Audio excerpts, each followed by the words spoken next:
All I'm offering is the truth, nothing more.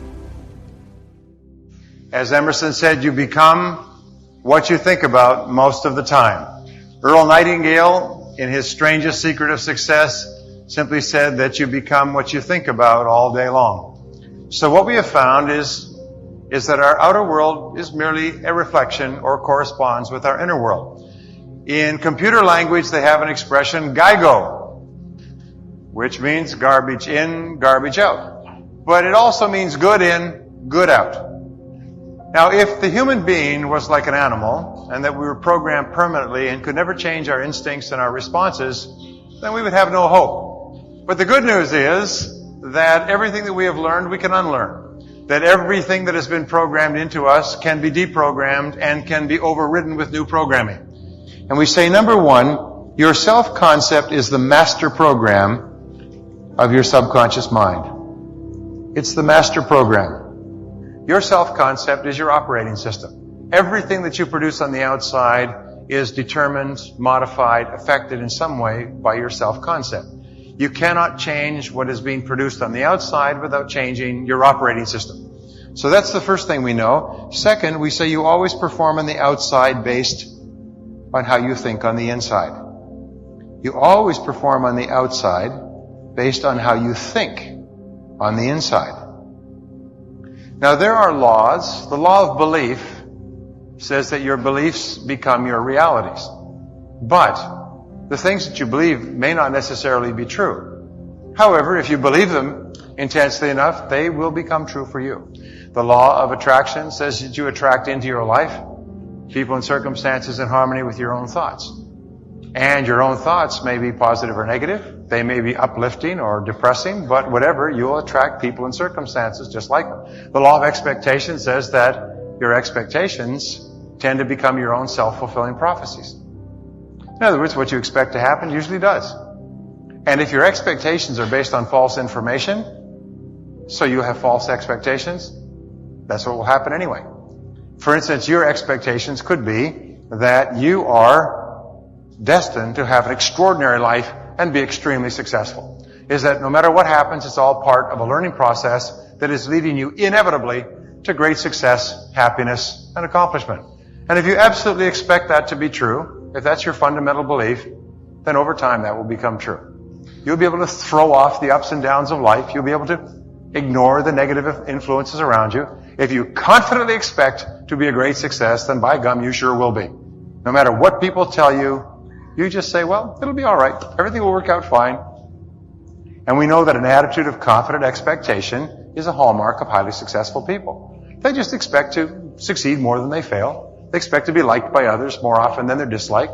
They expect to learn from every difficulty that they have. They expect to keep making progress. They just confidently expect it. And surprise, surprise, your expectations affect your realities. What you experience on the outside is determined by how you think on the inside. As they say, you are not what you think you are, but what you think you are.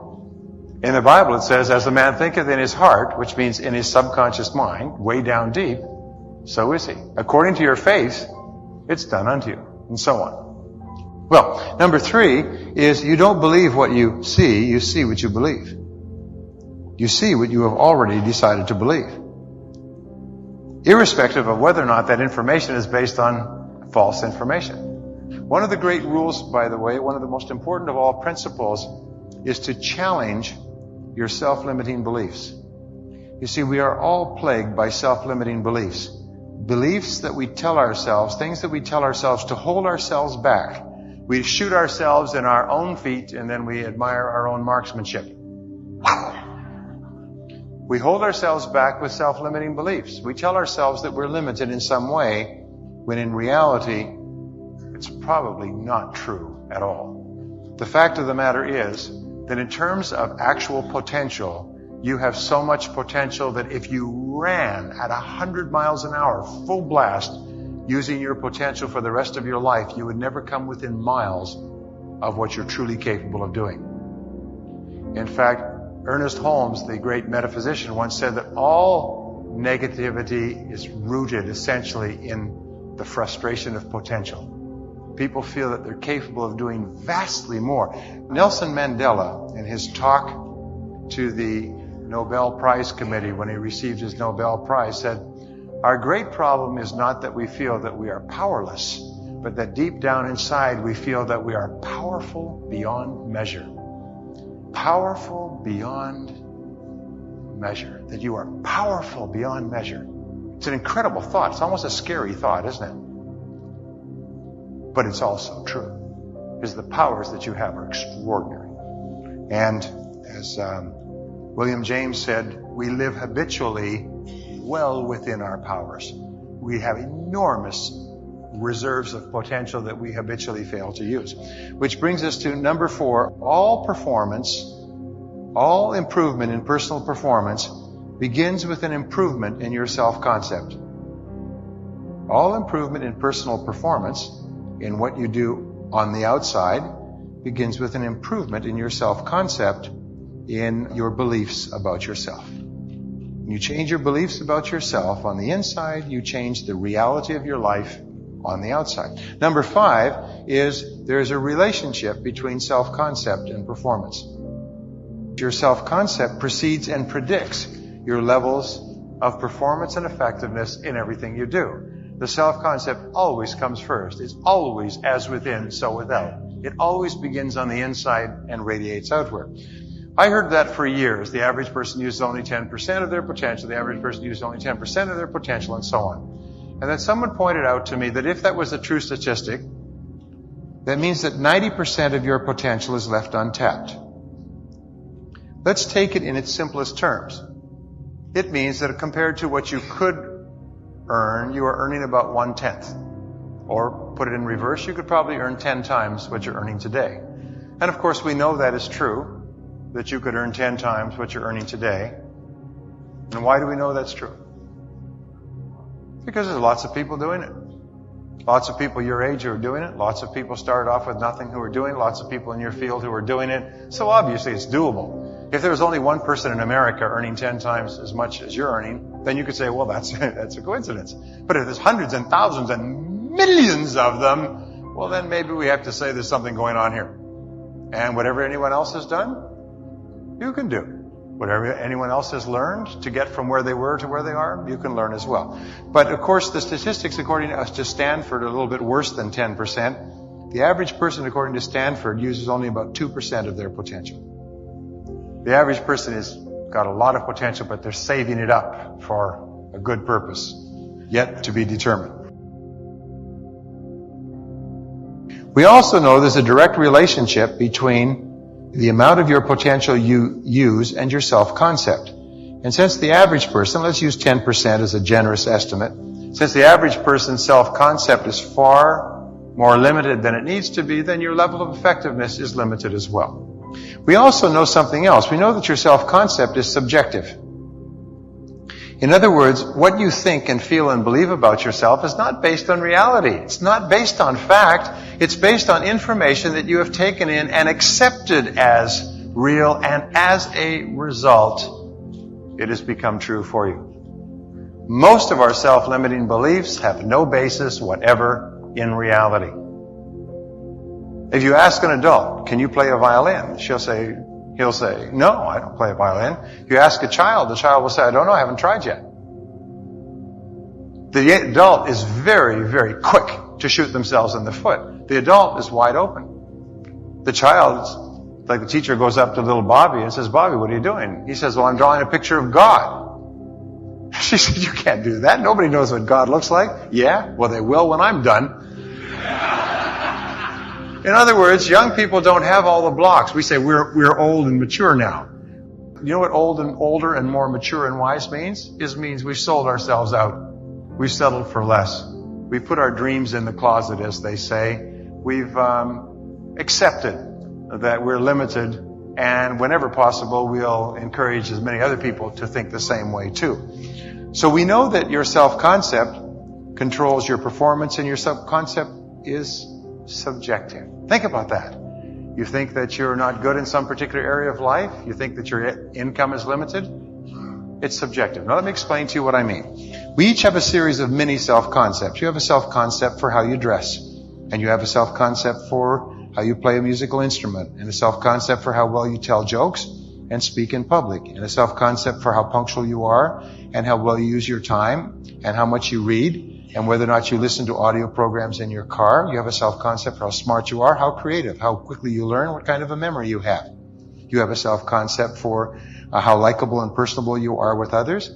If you're a salesperson, you have a self-concept or a mini self-concept for each of the different parts of selling. For instance, for telephone skills, prospecting, approaching, questioning, presenting, answering objections, closing, and so on. You have a whole series of tiny little self-concepts that put all together, combine to give you your overall self-concept as how you are as a salesperson. You have a self-concept for what kind of a parent you are, what kind of a child you are to your parents, what kind of a husband or wife, what kind of a lover you are, what kind of a drinker you are, how much you drink, how much you weigh. You have a self-concept for your manners. You have a self-concept for every part of your life that you consider important. By the way, men have a self-concept for driving. All men are excellent drivers in their self-concept. This, by the way, ladies, is a genetic thing. We have an extra chromosome that has not yet been discovered for excellent driving. You can tell, by the way, when your self-concept is challenged, your inner beliefs about yourself, is because you instantly react negatively. You just like your mother. You're never on time. If it's a clash with what you believe yourself to be, you react defensively and angrily. It's just natural. You have what are called triggers that a person can just push and get you going. So gentlemen always have the ability to drive well. And any lady who has ever corrected a man's driving knows that we do not respond too well to it. Women, by the way, have a self-concept for manners. Women are absolutely wonderful about manners. It is women that actually hold society together because they're so cognizant of the correct ways to do things. And even if a woman is wearing rags and covered with dirt and throwing dishes and screaming, if you ever accuse her of having had poor manners, she will never forget.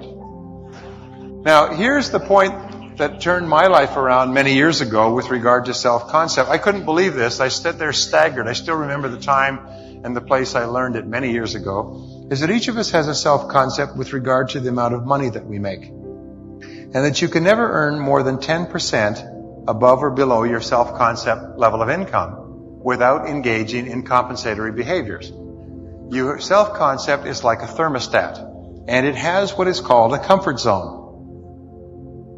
And your self-concept level of income is your comfort zone. And you strive to get into the comfort zone, and that we know two things about the human psyche. We strive to get into a comfort zone and then stay there, and we will resist any change that moves us out of our comfort zone, even positive change. Second of all, if we're moved out of our comfort zone involuntarily for any period of time, we'll struggle to get back into it and rebuild it immediately. Has anybody ever gone on a 2 or 3 week vacation somewhere? You know, you go away, you rent a condominium. Very first thing you do is you go down to the store and buy all the same foods you left back at home. Sometimes you take your own coffee cup, and from our kids, we take their toys, their blanket, and their pillow. In other words, we move and we recreate a new comfort zone. So, we know that the amount of money that you earn today has nothing to do with what you're capable of earning. It has only to do with where your comfort zone is today. If you earn 10% more or above your self-concept level of income, you'll immediately engage in what are called compensatory behaviors, throwaway behaviors. You'll do everything possible to get rid of the money. That's why, by the way, you often hear about drug dealers.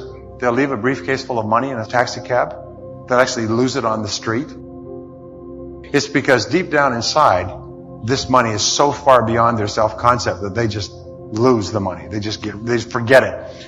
Well, if you go 10% or more below your self-concept level of income, you engage in scrambling behaviors. You work longer hours, you work harder, you take additional training, you get interested in other jobs and second income opportunities. But once you get into your comfort zone, you stay there. As it happens, your comfort zone is about 40% below the amount that you actually need right now to be comfortable. This is a basic study. People have said, how much you earn today, how much would it take for you to be comfortable? They say basically about 40% more on average. Then I'd be comfortable, but then that would become your new comfort zone. If they ask you the question a year from now, what would it be?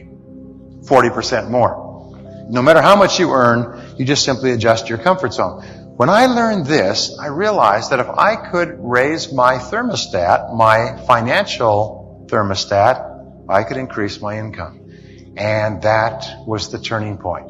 It enabled me to increase my income 10 times in the next 5 years, and 10 times in the next 5 years. And I've shared these ideas that we're talking about here today with lots of people, and they've done the same thing. Absolutely phenomenal. The critical thing was that no matter how hard you work on the outside, nothing will change if you don't change your comfort zone, your self-concept on the inside, which is what we will talk about doing, and we are talking about doing throughout this course.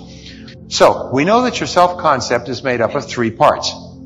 The first part, A, is your self-ideal. Your self-ideal is composed of your goals, your values, your aspirations, the qualities that you admire in yourself and others, your hopes, your dreams, and your visions. Now here's an important point. This is your ideal. This is the person you would ideally like to be at some point in the future. Your ideal exerts an enormous influence on the direction that you go in life, on what you do in the present to assure that you arrive there in the future. What we know is this, and I could spend an entire day on this, but we know that the critical word in here is clarity. Successful people are very clear about who they are and where they're going and what they want to go and what to do and what they want to accomplish. They're very clear. And as a result, this acts almost like a magnet, and it pulls them forward in the direction of making their ideal into their real. So the greater clarity you have about who you are and what you would ideally like to be and have and do sometime in the future, the more likely it is that you will move rapidly toward your goals, and your goals will move more rapidly toward you.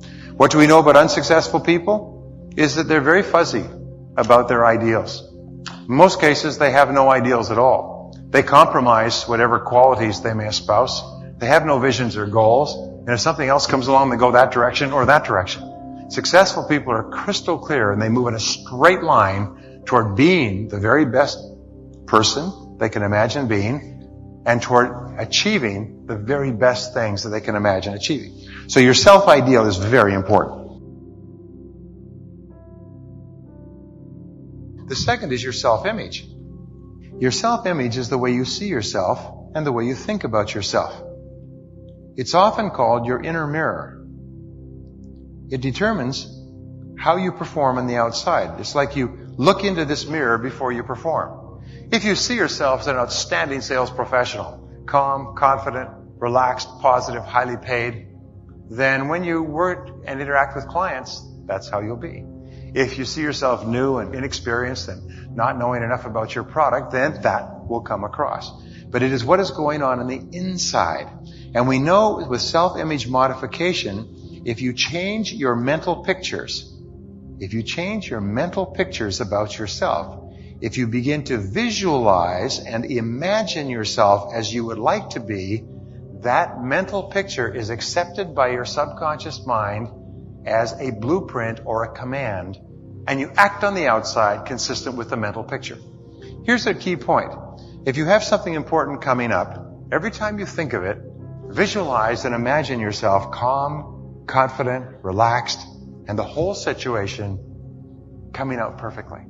Before you go to bed at night, before an important day, the last thing you think about is you visualize and feed your mind with a picture of yourself performing at your very best. Then your subconscious mind takes that picture into the laboratory and works on it all night long. The next morning, next day, when you get out and you go into that situation, you'll find that you function beautifully. All top athletes, all Olympic athletes use these techniques all the time to train themselves, continually visualizing themselves at high levels of performance. Very important. C is your self-esteem. Now, your self-esteem is really the core of everything. Your self-esteem is how you feel about yourself. Your self-esteem is the reactor core of your personality. It's what determines your level of energy. It determines what kind of a person you are. People with high self-esteem are likable and personable. They get along well with other people. They feel good about themselves. They're seldom sick. They have high levels of energy. People with high self-esteem are the most desired and desirable people in our society. The two characteristics of high performance in selling are high self-esteem and high self-responsibility. And each one feeds the other. A person who has high self-esteem accepts responsibility for their life. And a person who accepts a high level of responsibility has high self-esteem. And the very best definition of self-esteem is how much you like yourself. How much you like yourself. How much you like yourself as a parent. How much you like yourself as a sales professional. How much you like yourself as a spouse. How much you like yourself as a man or a woman. How much you like yourself in terms of physical fitness and health. How much you like yourself in terms of your income or your ability to speak or tell jokes or get along well with others. How much you like yourself. And we know that your overall self-concept is an average of your self-concept in all the areas of your life that you consider important. We also know that since you become what you think about, if you say the words, I like myself, I like myself, I like myself. If you say, I like myself, your overall self-concept goes up. When your overall self-concept goes up, your levels of performance and effectiveness in each area of your life go up as well. The more you say, I like myself, I like myself, I like myself, I like myself, the better you do. The better you do, the more you like yourself. The more you like yourself, the better you do. The flip side of self-esteem is self-mastery, self-efficacy. The more you do, the better you like yourself. The better you like yourself, the more you do. And by saying, I like myself, I like myself, I like myself, I like myself, you actually build your self-concept up and you do better at everything you attempt. Try it. Say, I like myself. I like myself. I like myself. Now, when I first learned this, I said, it can't be that simple. And yet I started saying this 5, 10, 20, 50, 100 times a day. I like myself, I like myself, I like myself, I like myself, I like myself. Like an engine. I think I can, I think I can, I know I can, I know I can, I like myself, I like myself. Now, here's an interesting point. When you first say, I like myself, you may not like yourself. When you first say, I like myself, sometimes you'll feel a little bit funny inside. This was my experience. And then I studied it in psychology, and I find that if you have old garbage stored in your subconscious mind, which says that you don't like yourself, or which is critical or skeptical of yourself, when the new message comes in, it creates what psychologists call cognitive dissonance, or two cymbals clashing. The new old symbol and the new symbol, clang. And the clang is a feeling of discomfort. Whenever you say something to yourself that is inconsistent with old garbage, you feel uncomfortable and a little bit like an imposter, like a fraud, like it's not right. However, the words I like myself are perfectly good and perfectly true. And the more you like yourself, the better you do. And if you keep saying, I like myself, I like myself, I like myself, I like myself, you drive it deeper and deeper into your subconscious mind, and you like yourself more and more and more. And eventually it overrides all the old negative messages. Remember, your subconscious mind does not think. It merely responds to your commands. Your subconscious mind is extraordinarily powerful, and its job is to keep you consistent on the outside with your commands on the inside. So if you say over and over again, I like myself, I like myself, I like myself, it'll change your body language. Your subconscious mind will correct your body language and your tone of voice and your handshake. It will change your actions and reactions. You'll like yourself more, and when you like yourself more, you like other people more. And when you like other people more, they like you more. And so your life gets better and better. And everything that we do has to be aimed at increasing the amount at which we like ourselves. Why is it that we strive to be excellent in our fields? Because you can never be happy and you can never have high self-esteem if you feel inferior in your field. The absence of a commitment to excellence is an acceptance of mediocrity. When you become one of the top 10% in your field, you really like yourself. You feel good about yourself. People respect and esteem you and look up to you, and they ask for your advice. And your bosses respect and esteem you and want to take you out for lunch. And your customers like you and want to buy from you and recommend you to others. And you live in a beautiful home and you drive a nice car and you feel wonderful about yourself as a person. So the reason we strive for excellence is because excellence reinforces and supports our self-esteem. You can't have self-esteem all by itself floating in the air. You can't have high self-esteem detached from reality. You can't be a jerk and a failure and have high self-esteem. So what you do is you constantly, when you have goals, you have higher self-esteem. Because only people who have high self-esteem set high goals for themselves. So the very act of setting high goals creates what is called the reversibility effect. If people with high self-esteem set goals, and you want to have high self-esteem, you set goals, and it causes you to have high self-esteem.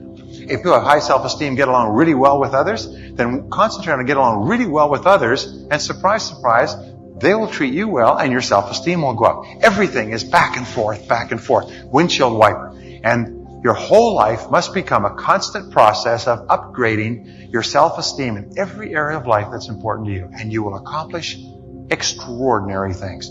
And it starts by saying, I like myself. So number 7, the most powerful words in self-concept reinforcement are the words, I like myself. I like myself. If you tell your children, I love you, you're the most wonderful children in the world. If you tell your spouse that he or she is the most wonderful person in the world, they like themselves more. They like themselves more, they like you more. If they like you more, you like them more. You can actually dramatically enhance the quality of your relationships with the people around you by saying things to them that cause them to like and respect themselves even more. Because everything that you do that causes another person to feel better about themselves causes you to feel better about yourself. We are constructed by nature in the most remarkable way, as you cannot uplift another person without it simultaneously uplifting yourself. The flip side is also true. We cannot do something negative or say something negative about another person without tearing down ourselves as well. Shakespeare once wrote that the fragrance of the rose lingers on the hand that casts it. The fragrance of anything that you cast lingers on your hand.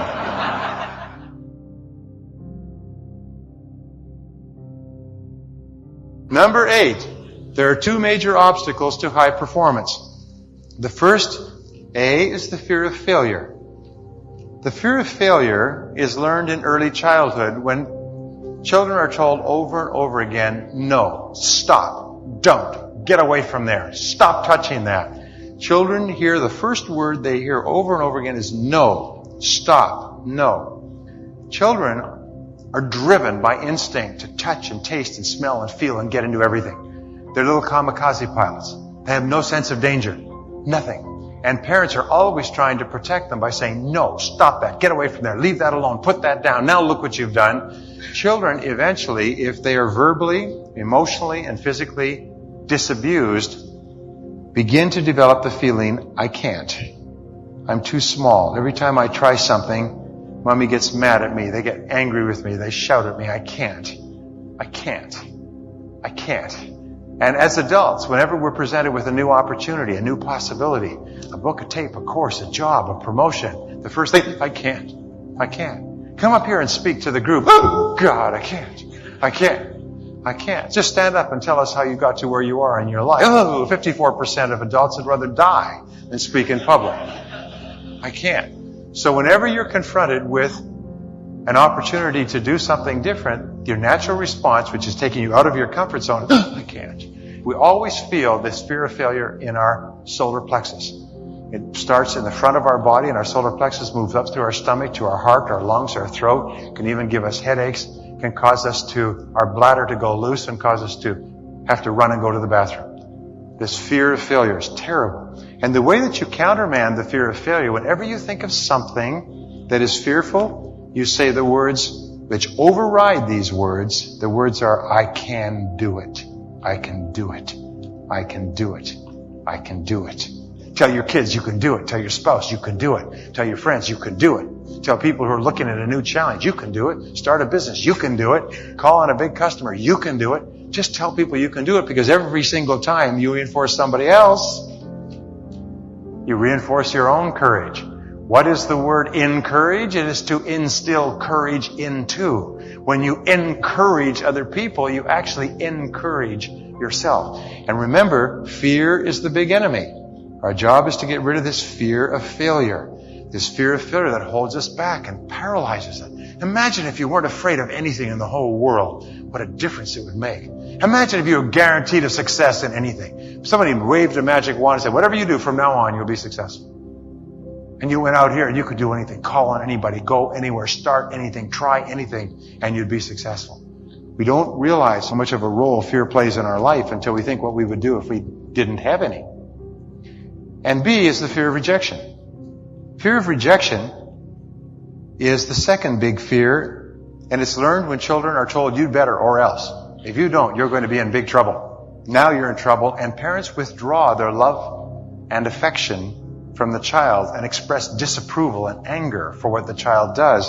And the child wants to get along and wants to be loved and needs love more than anything else. So children learn at a very early age, if you want to get along, you better go along. So they eventually stop doing what their parents disapprove of, and they start saying, I have to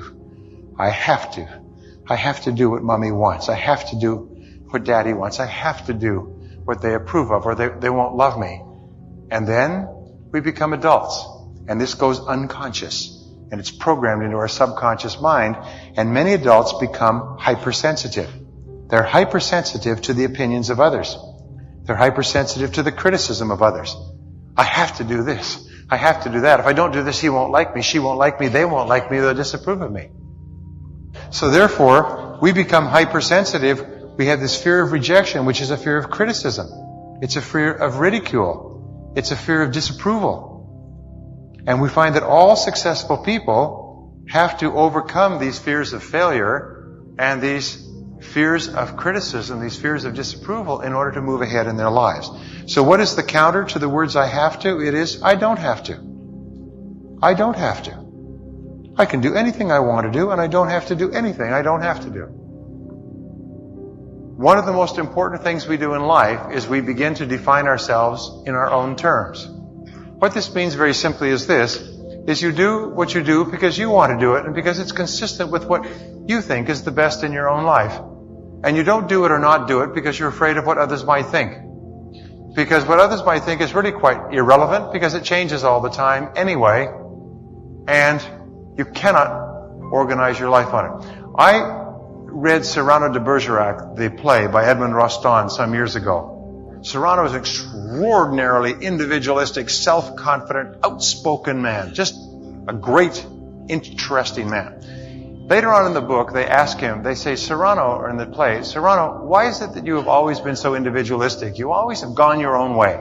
You've always been indifferent to the opinions of others. He said, as a young man, I thought about this a lot, and I realized that the opinions of others were inconstant and constantly changing. So I resolved to follow the law of least resistance in this, that I would please at least myself in all things. And you know something? This is the height of rationality. Because everybody else's opinion comes and goes and changes and is inconstant as the wind and the weather. Please at least yourself. If you have to doubt, you say, what do I want to do? What do me, really want to do? And don't sacrifice your life because of what you think that others may think. Because the fact of the matter is, if you knew how little others really thought about you, you'd be insulted. Don't ever sacrifice your life because of your concern with what you think others may think. Many people stay in bad relationships and bad jobs because why? Because they're afraid that others will be really upset if they leave. And when it finally reaches the point where they can't stand it anymore and they leave, and they turn and say, I've left that job or that relationship. And the person says, I wonder why you stayed there for so long. It's been obvious to everybody for years it wasn't working out. And you thought you would put on a great show, that you would really impress people, that nobody knew about this. Everybody knows. Here's the second rule. Remember I said people don't change? Rule number 2. Everybody knows everything. If you believe that other people don't know everything, then you probably need some counseling. Everybody knows everything. And if they don't know, somebody will tell them very soon. So those are the things. I like myself. And here's the most wonderful thing, is that the more you like yourself, there's a direct relationship, a reverse relationship between self-esteem on the one escalator and your fears of failure and rejection on the other. Is the more you like yourself, the less you fear failure. The more you like yourself, the less you fear rejection. The more you like yourself, the less fears you have. So when you say, I like myself, and I can do it, and I don't have to do anything I don't want to do, when you talk to yourself in a positive way, you think feel, and act in a positive and constructive way. 95% of your emotions at any moment are determined by how you talk to yourself. If you talk to yourself in a positive, constructive, dynamic way, I like myself, I'm the best, I love my work, I can do anything I put my mind to do. If you talk to yourself like that, then your self-esteem gets higher and higher and your fears get lower and lower. It's not your fears will go away, but when you do have little fears, you confront them, you counterattack them, you charge at them with, first of all, taking charge of your mind and then doing what it is you fear until the fear is gone. Right? All right. And this is the key to high success. Number 9, there are 2 major traps based on fear. The first major trap, A, is called learned helplessness. Learned helplessness is a major mental illness that preoccupies 80% or more of Americans. We feel helpless. We can't change. We can't lose the weight. We can't increase our income. We can't get on top of our bills. We can't achieve financial independence. We can't sell more, earn more, do more, have more. We can't. I can't. And we just become so preoccupied with it, then we fall in love with our excuses. Richard Bach once wrote in one of his books, argue for your limitations, and sure enough, they're yours. And most of us take the brief against ourselves and argue against ourselves in court. We prosecute ourselves and tell ourselves all the reasons why we can't do it, why we're helpless. But the fact is that you are not helpless, you are powerful beyond measure. Isn't that true? Say yes. And if you believe it to be true, it becomes true for you. B is the comfort zone. The comfort zone is the most dangerous of all. The comfort zone is what we slip into, and some people slip into a comfort zone when they're very young. In fact, there's been some interesting work done in the last few years on age. You know, sometimes people say, close your eyes, and here's a question. How old would you think you were if you didn't know how old you were? And you know something? Your mind is largely ageless. Your body ages, but not your mind. If you were divorced from your body, you wouldn't know how old you were. That's why people who have amnesia have no idea how old they were or anything. And sometimes a person who's 39 will think they're 29, so they act 29. So, your comfort zone is very important. So they say, how old are you? Do you know how old you are? You are as old as your dreams. You're as old as your hopes and your flexibility. You're as old as your goals. And there are people who are 65 years old and they're dynamic and they're exciting and they're trying new things and they're learning to operate computers and they're taking up skiing and skydiving and scuba diving. And there are people who are 25 who are old because they've gotten into a comfort zone, and then what they do is they protect and defend and backpedal and shovel and so on. So, what is your comfort zone? And whatever it is, get yourself out of the comfort zone with bigger goals. And we'll talk about this. Bigger goals, bigger dreams, bigger visions. And whenever you see somebody else who's doing something well, you just say, why not me? I could do that. I could do that. I could do that. So finally, number 10, your goal is to become unstoppable. And since you become what you think about most of the time, how do you become unstoppable? What you do is you say, I am unstoppable. And whenever you feel like stopping, you catch yourself and you repeat, I am unstoppable. Say it, I am unstoppable. And whenever you run into any difficulty of any kind at all, you just simply stop and say, wait a minute. I'm unstoppable. I cannot be stopped. If you want to stop me, you'd better bring a .357 Magnum and get the first shot in the first time, or I'll be all over you like fleas on a hound dog. I am unstoppable. I studied this for 30 years, and I've concluded that everything that we learn about the development of character and personality comes to a peak at being unstoppable. Being the kind of person that launches and refuses to stop until you darn well achieve what you want to achieve, right? Be unstoppable. And the more you like yourself, the more you persist. The more you like yourself, the less likely you are to stop. And you know what we have found is that people who don't stop eventually succeed greatly. And the number one reason for underachievement is people stop. is that there's no limit on what you can accomplish if you're absolutely crystal clear about where you're going and you're crystal clear about who you are on the inside and you like yourself and you don't stop. But here's the most incredible thing. It takes tremendous self-discipline to do these things because every single force in our psyche pulls us back. And every time you persist, every time you use your discipline to persist, you increase your self-discipline. And every time you increase your self-discipline, you increase your propensity to persist. And every act of self-discipline and persistence raises your self-esteem because you like and respect yourself more because you know you're the kind of person who didn't quit when others did. And when you like yourself more, it gives you greater discipline and greater propensity to persist. So all of these qualities, which are acts, behaviors that you do as a conscious result of willpower, you decide, by gum, that's what I want. By gum, this is who I am. By gum, that's where I'm going. And when you refuse to quit, you like yourself more and more, which makes it less and less likely that you'll ever quit. And you'll finally reach the point where people will say, well, she will never quit. If she says she's going to do it, she's going to do it. You can take that to the bank. He will never quit. He's not the kind of person that quits. Once he says he's going to do something, one thing I know about him is he will never, never stop. When you get that kind of a reputation, not only is your great success materially guaranteed, but your happiness and your respect and esteem in life and with the people around you is guaranteed as well. You become one of the finest people in our society, and you did it because you made yourself. You sculpted yourself. You crafted your own personality. It wasn't done to you or for you or with you. You did it yourself, which causes you to like yourself more, which makes you persist even more, which raises your self-discipline, which makes you more likable and more personable person, and which makes you more successful in everything you do.